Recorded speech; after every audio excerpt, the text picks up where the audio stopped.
రాష్ట్ర ప్రభుత్వం ఇటీవల నిర్వహించిన కులగణన సర్వేలో 22% ఉన్న మున్నూరు కాపు కుల జనాభాను 3.5% తక్కువగా చూపించడాన్ని అసంఘం రాష్ట్ర ఉపాధ్యక్షులు ఆకుల గాంధీ విమర్శించారు. రాష్ట్ర వ్యాప్తంగా 50 లక్షల పైచిలుకుగా ఉన్న తమను సర్వేలో 14 లక్షలని తక్కువగా చూపించడంపై ఆగ్రహం వ్యక్తం చేశారు. గత బీఆర్ఎస్ ప్రభుత్వంలో 28 లక్షలని, ప్రస్తుత ప్రభుత్వం 13 లక్షలని చూపించడంపై అసంతృప్తి వ్యక్తం చేశారు. ప్రభుత్వం తక్షణమే రీసర్వే నిర్వహించాలని డిమాండ్ చేశారు. రాష్ట్ర సంఘం పిలుపు మేరకు సర్వేను వ్యతిరేకిస్తూ త్వరలో హైదరాబాద్లోని పేరేడ్ గ్రౌండ్లో 10 లక్షల జనాభాతో రాజకీయ పార్టీలకు అతీతంగా జరిగే బహిరంగ సభను మున్నూరు కాపులు విజయవంతం చేయాలని కోరారు. ప్రభుత్వం రీసర్వే నిర్వహించాలని ఈ నెల 15న ఆయా జిల్లా కలెక్టరేట్లలో జరిగే ప్రజావాణి కార్యక్రమంలో జిల్లా కలెక్టర్లకు వినతి పత్రాలు అందజేయాలని పిలుపునిచ్చారు. జనాభా లెక్కలు తక్కువ చేసి తమను చూపడం వల్ల రిజర్వేషన్ ప్రతిపాదకన అందించే సంక్షేమ ఫలాలు, ఉద్యోగాలు, రాజకీయ పార్టీల సీట్ల కేటాయింపులో తమకు తీవ్ర అన్యాయం జరుగుతుందని ఆవేదన వ్యక్తం చేశారు. మున్నూరు కాపు సంఘం రాష్ట్ర ఉపాధ్యక్షులు ఆకుల గాంధీతో మా ఖమ్మం జిల్లా ప్రతినిధి వనం నాగయ్య ఫేస్ టు ఫేస్. నమస్తే, వెల్కమ్ టు కెరటం న్యూస్. ప్రస్తుతం తెలంగాణ రాష్ట్రంలో అధికార పార్టీ చేపట్టినటువంటి సర్వే ఏదైతే ఉందో కులగణన సర్వే అనేకమైన అంశాలకి ప్రశ్నగా లేవనెత్తుతా ఉంది. ముఖ్యంగా రాష్ట్రంలో మున్నూరు కాపు సంఘానికి సంబంధించి వాళ్ళు ఉన్నటువంటి సంఖ్యను కుదించి దాదాపుగా 13 లక్షలుగా ప్రకటించడం పట్ల వాళ్ళు తీవ్రంగా విమర్శిస్తున్నారు. దీనిపైన అనేక విధాలుగా వాళ్ళు ప్రభుత్వంపై విమర్శలు చేస్తున్నారు. ముఖ్యంగా 60 లక్షలుగా ఉండాల్సిన మమ్మల్ని 13-14 లక్షల మధ్యలో ధృవీకరించడం అనేది ఇది అశాస్త్రీయ నిదర్శనం అని చెప్పి వారు అంటున్నారు. దీనికి సంబంధించి మున్నూరు కాపు సంఘం తెలంగాణ రాష్ట్ర ఉపాధ్యక్షులు ఆకుల గాంధీ గారు ఉన్నారు. వారిని అడిగి తెలుసుకుందాం. సార్ నమస్తే గాంధీ గారు. తెలంగాణ రాష్ట్రంలో మున్నూరు కాపులకి జరుగుతున్న అన్యాయం ఏంటి? తెలంగాణ ప్రభుత్వం చేసినటువంటి సర్వే మీద మీ అభిప్రాయం ఏంటి? ఇప్పుడు తెలంగాణ రాష్ట్రం చేసినటువంటి సర్వేలో తప్పుల తడకతో ఈ యొక్క కులగణన అనేది జరిగింది. దీనికి మేము ఇంత గతంలో 2014లో 28 లక్షలుగా ఉన్నటువంటి మున్నూరు కాపులు బీఆర్ఎస్ ప్రభుత్వంలో ధృవీకరించినట్టయితే ఇప్పుడు ఈ ప్రభుత్వంలో కనీసం 14 లక్షలకే కుదించడం జరిగింది. మేము యాక్చువల్గా మా దామాషా ప్రకారంగా రాష్ట్ర నలుమూలల్లో 119 నియోజకవర్గాలలో 33 జిల్లాలలో మా సంఘ నిర్మాణం ఉంది. ఆ నిర్మాణంలో భాగస్వాములైనటువంటి నాయకత్వంతో మీ గ్రౌండ్ లెవెల్ నుంచి వచ్చినటువంటి రిపోర్ట్లో 55 లక్షల పైచిలకు మా యొక్క సామాజిక వర్గం ఉంది. అయినా ఇప్పుడున్నటువంటి పాలకులు వీళ్ళు మా పైన అత్యధికంగా బీసీలో అత్యధిక సంఖ్యాకులుగా ఉన్నామని ఈ వర్గాల కనుక ఎక్కువగా చూపించినట్టయితే రాజకీయంగా, ఆర్థికంగా, సామాజికంగా ఎదిగి ఆధిపత్య వర్గాల వాళ్ళకి ఇబ్బంది కలుగుద్ది అనేటువంటి ఆలోచనతోని గుప్పెడు మంది ఏళ్ల మీద లెక్కబెట్టేటువంటి ఆధిపత్య అగ్రవర్ణాల పాలకులు ఈ కులాన్ని కావాలని అంచిపెట్టి ఈ కులాన్ని తక్కువ లెక్కలతోని ధృవీకరించి చూపించడం జరిగింది. దానికి ఉదాహరణ మేము ఒక బాధ్యులుగా ఉన్నటువంటి మాలాంటి వాళ్ళ ఇళ్లకు కూడా కులగణనకి వచ్చినటువంటి పరిస్థితి లేదు. అదే కాకుండా అగ్రకులాల యొక్క మా కోడ్లో వేయాల్సినటువంటి మున్నూరు కాపు సామాజిక వర్గాన్ని ఈ మున్నూరు కాపు అని చెప్పినా కూడా ఓసీలో కాపు నాయుడు అనేటువంటి 0.8 లెక్కల్లోకి తీసుకొని అగ్రవర్ణాలలో చేర్పించి మమ్మల్ని తక్కువగా చూసే పరిస్థితి ఉంది. దీనిపైన ఇమీడియట్గా వచ్చినటువంటి అధికారులు ఎనిమిడేటర్లందరినీ కూడా మేము ప్రశ్నించడం జరిగి వాళ్ళని నిలదీసిన సందర్భాలలో వాళ్ళు తప్పైందని ఒప్పుకొని మేము ఇచ్చిన కంప్లైంట్ వెనక్కి తీసుకోమని చెప్పడం జరిగింది. ఇట్లా కోకొల్లలు ఉదాహరణ చాలా ఉన్నాయి. ఇది చదువుకున్నటువంటి సిటీలో ఉన్నటువంటి అవేర్నెస్ ఉన్నటువంటి మెచ్యూరిటీ సామాజిక స్పృహ ఉన్నటువంటి కుటుంబాలకే ఈ విధంగా జరిగితే బడుగు బలహీన వర్గాల్లో ఉన్నటువంటి మున్నూరు కాపులు వాళ్ళకి ఏం చెప్పాలో తెలియదు. వాళ్ళు ఏది చెప్పినా కూడా ఆ కోడ్లో వేసి మా పైన శాస్త్రీయ పద్ధతిలో ఈ యొక్క గణన జరగకుండా ద్రోహం చేసే పరిస్థితి కనబడుతుంది. ఇప్పుడు వాస్తవానికి ప్రభుత్వం చేపట్టిన సర్వే చాలా పకడ్బందీగా చేసిందని చెప్పి అనేకమైన ఆప్షన్స్ తోటి ఒక ప్రొఫార్మా తోటి ఒక శాస్త్రీయంగా చేసామని చెప్పి ప్రభుత్వం చెప్తా ఉంది. ఈ నేపథ్యంలో మీరు చెప్పేటువంటి సంఖ్యకి ప్రభుత్వం ప్రకటించిన సంఖ్య అంటే 13-14 లక్షల మధ్య ఉన్నట్టుగా ప్రభుత్వం చెప్తుందని మీరే చెప్తున్నారు. కానీ 55 లక్షల పైన మున్నూరు కాపులు ఉన్నారు. మీరు చాలా హ్యూజ్ డిఫరెన్స్ ఉంది. ఇంత పెద్ద తేడాని మీరు చెప్పేదానికి శాస్త్రీయత ఏముందంటారు? మేము శాస్త్రీయతగా చెప్పే దాంట్లో మా నిర్మాణం ఉంది.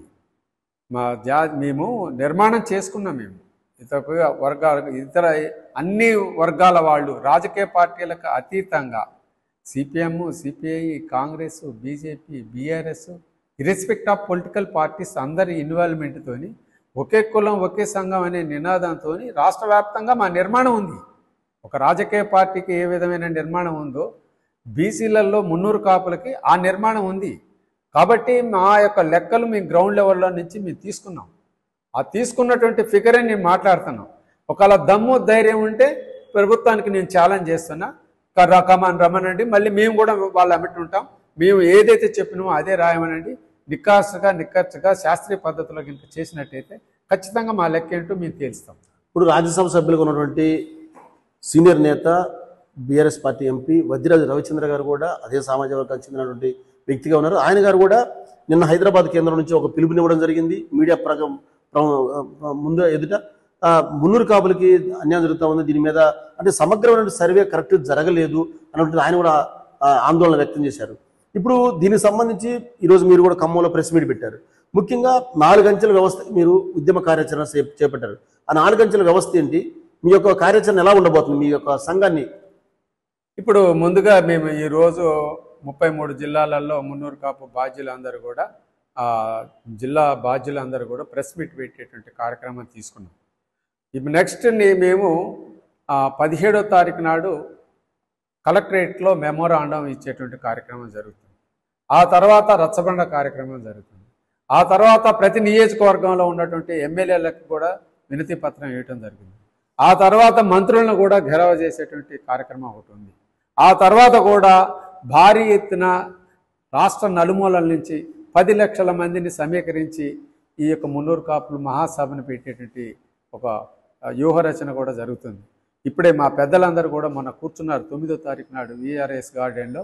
రాజకీయ పార్టీలకు అతీతంగా వద్దిరాజు రవిచంద్ర, మా గౌరవ అధ్యక్షుడు వద్దిరాజు రవిచంద్ర, రాజ్యసభ సభ్యులు, మరియు తర్వాత తీన్మార్ మల్లన్న కాంగ్రెస్ పార్టీ నుంచి, మరియు బీజేపీ నుంచి కేంద్ర సహాయ హోం శాఖ సహాయ మంత్రిగా ఉన్నటువంటి బండి సంజయ్ గారు, వీళ్ళందరూ కూడా పెద్దలందరూ కూడా హైదరాబాద్ నడిబొడ్డున కూర్చొని కార్యరూపాన్ని దాల్చి ఒక 10 లక్షల మందితోని మేము మా జనం ఎంత, మేమెంతో, మా బలం ఏంటో మేమెంతో అంత చూపించే వ్యూహరచన చేయటం జరిగింది. అది ఇంకా ఫైనల్గా డేట్ కూడా ఇది దశల వారీగా జరుగుతున్నది. మేము ప్రశ్నించడం వల్లనే మళ్ళీ కులగణన మళ్ళీ మళ్ళీ రెండోసారిగా కులగణన అనే ప్రయత్నం జరుగుతుంది. కాబట్టి మా వర్గాలు, ఆధిపత్య వర్గాలు మమ్మల్ని అణిచివేసే ప్రయత్నంలో ఖచ్చితంగా మా స్పందన తెలియజేసి తిప్పికొట్టి మేమెంతో మాకంత ఇవాళ ప్రింట్ మీడియా కానీ ఎలక్ట్రానిక్ మీడియా కానీ అంత ఆధిపత్య వర్గాల చేతుల్లో, ఈ ప్రభుత్వం చేతుల్లో పెట్టుకొని వాళ్ళకి ఇష్టం వచ్చినట్టుగా ప్రచారం చేసి ఈ యొక్క వర్గాలందరినీ అణిచివేసి ఈ వర్గాల ఓట్లు ఎంచుకొని ఈ వర్గాలు కట్టే పన్నులు తీసుకొని ఈ వర్గాలకి రాజకీయంగా ఆర్థిక అసమానతలతోని వీళ్ళని వెనక్కి నెట్టే పద్ధతిలో ఈ ఆధిపత్య అగ్ర కులాల పాలకులు వివక్ష చూపిస్తున్నారు. 78 సంవత్సరాలు అయింది స్వతంత్రం వచ్చి, ఇంకా ఎక్కడున్నాం మనం? రోజు రోజుకి జనాభా పెరుగుదలలో మేము ఎప్పుడో ఇచ్చినటువంటి 28 లక్షలు 2014లో అదే లెక్క ఉంటుందా? ఎక్కడన్నా ఉంటుందా? ఇవాళ పెళ్లి చేస్తే 2 సంవత్సరాలకి 2 పిల్లల తండ్రి అవుతారు. ఆ లెక్కలేసుకుంటూ పోతే ఇవాళ ఎంత జనాభా పెరుగుతుంది? లేదా ఇవాళ గూగుల్లో కొట్టి చూడండి, ఏ రాష్ట్ర జనాభా ఎంతమంది ఉన్నారు, ఏ దేశ జనాభా ఎంత ఉందో. అధునాతన టెక్నాలజీలో అత్యున్నత స్థానంలోకి ప్రపంచం అంతా గ్లోబల్లో చేంజెస్ అవుతుంటే నువ్వు ఇట్లాంటి వివక్ష చూపించి మమ్మల్ని తక్కువ చేసి మా ఆత్మగౌరవాన్ని శంకించి మమ్మల్ని తక్కువ చేసే ప్రయత్నం చేస్తారా? ఈ విధమైనటువంటి నియంత పాలనతో మమ్మల్ని వివక్ష చూపించి తగ్గించినట్టయితే తగిన గుణపాఠం 300 కాపులంతా కూడా, యావత్ 300 కాపులంతా కూడా తగిన గుణపాఠం చెప్పడానికి సంసిద్ధంగా ఉన్నారని తెలియజేస్తారు. కాబట్టి వేళ్ల మీద లెక్కబట్టేటువంటి ఉండేటువంటి అగ్రకుల వ్యవస్థలు ఉన్నటువంటి వాళ్ళైతే ఖచ్చితంగా 300 కాపులను అనగదొక్కేందుకు ముఖ్యంగా బీసీ సంఘాల మీద ఈ పరోక్షంగా దాడి జరగడం ఏది రాబో కాలంలో ఇటు రిజర్వేషన్ రాజకీయంగా సామాజికంగా అణచివేసేటువంటి కుట్ర జరుగుతూ ఉంది. ఈ నేపథ్యంలో 4 అంచెల వ్యవస్థలో అనేక విధాలుగా ప్రభుత్వం మీద ఒత్తిడి తీసుకొచ్చి మా సత్తా ఏందో చూపించి దాదాపు 10 లక్షల మందితోటి ఒక భారీ బహిరంగ సభ రాజకీయాలకు అతీతంగా ఏర్పాటు చేసుకుని 300 కాపుల యొక్క ఐక్యతను చాటుకుంటామని చెప్పి ఆ సంఘం రాష్ట్ర ఉపాధ్యక్షులు ఆకుల గాంధీ తెలియజేస్తున్నారు. వీడియో జర్నలిస్ట్ ఈశ్వర్తో వనం నాగయ్య, కెరటం న్యూస్, ఖమ్మం.